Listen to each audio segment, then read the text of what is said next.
Você já deve ter visto na família, nas ruas ou até mesmo aí na sua casa aquele tipo de criança que precisa estar sempre em evidência. Claro que existe uma fase do ego em que ela mesma se considera o centro do universo, mas aos poucos essa fase precisa passar. Mas nem sempre é isso que acontece, né? Aí essa criança atrapalha a aula, dá um trabalhão em casa, nas ruas. O que fazer? Quem conta pra gente é a psicopedagoga Maria Carolina Lolli. Tudo bem? Tudo bem, Elaine. Bom, garotada chama atenção, mãe, o pai, entra no meio da conversa do adulto. Isso. Até que idade isso é considerado, vamos dizer, normal, aceitável? Então, na verdade, a gente não deveria aceitar esse tipo de comportamento desde quando a criança é pequena, porque a criança, ela adentrou a família, não é a família que está no ambiente da criança. Então, a criança precisa ser ensinada desde pequena que ela pertence a um ambiente que já foi formado. Então, na realidade, em teoria, né, a família não deve se adaptar à rotina da criança, e sim o contrário, a criança se adaptar à rotina, né? Só que, infelizmente, hoje em dia a nossa rotina mudou muito, nós trabalhamos além da conta e a gente precisa medir um pouco a questão da nossa atenção para as crianças, né? Então, naquela tentativa de suprir talvez a falta que a gente faz, a falta de atenção, né? Porque a gente está nessa loucura, trabalhando o dia inteiro.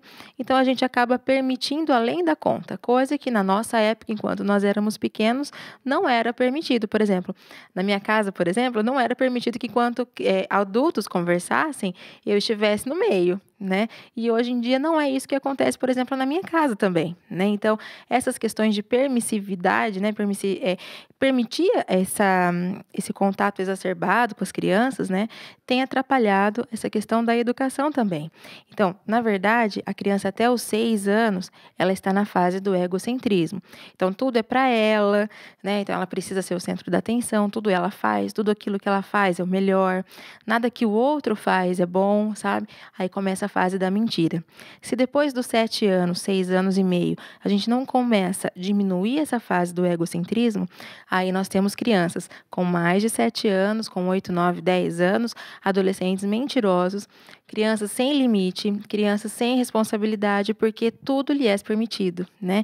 Então, por isso que a gente precisa controlar nessa fase até os 6 anos de idade. E o ideal é falar sério mesmo com a criança. Sim, a gente precisa colocar os limites, né? Aquilo que eu não quero que aconteça na minha casa, eu preciso deixar bem claro desde cedo. Acontece que as crianças, elas se acostumam com essa, né, permissão dos pais e elas testam, né? Se eu falo uma vez, não, aí a criança entendeu, não. Na outra vez ela vai, você deixa e não fala nada. Então, opa, aquele dia eu não podia, hoje eu posso. Então, vai acontecendo, a criança vai tornando esse mau comportamento, entre aspas, como rotina, como uma coisa normal. De vez em quando a minha mãe briga, outras vezes ela não briga. Então, eu posso fazer, que talvez não vai acontecer nada, né? Agora, se todas as vezes que a criança repetir aquele ato que você não gosta, você cortar, com certeza ela vai aprender que aquilo é errado e não vai mais fazer.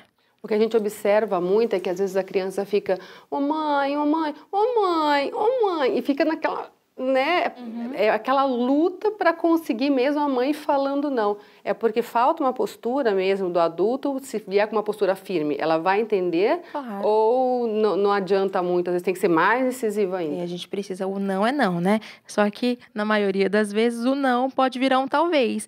Da forma como você fala não, a criança entende não como não, mas sim como talvez. E esse talvez tem grande probabilidade de se tornar um sim. Quanto mais a criança insiste, se ela insiste, e no final das contas você faz aquilo que não era para ser feito, todas as vezes ela irá insistir, né? E cada Ela vez não tem limite para insistir. Isso, né? Cada vez ela vai insistir mais.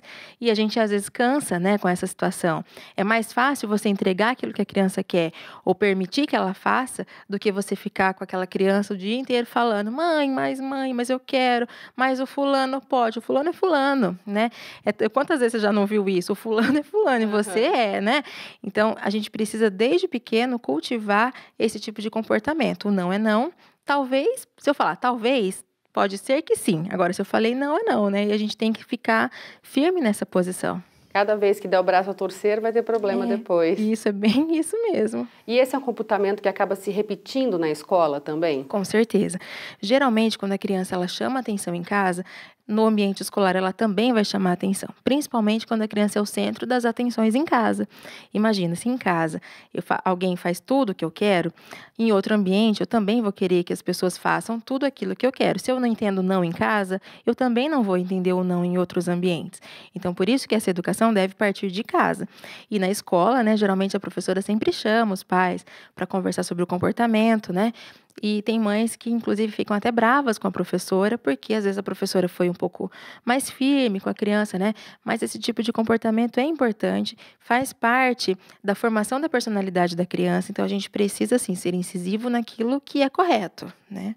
Esse excesso de permissão pode criar, inclusive, adolescentes frustrados depois, né? Pode, inclusive, assim, despertar para algumas síndromes psicológicas, né? Por exemplo, o transtorno desafiador opositor, né? O TOD, que a gente chama.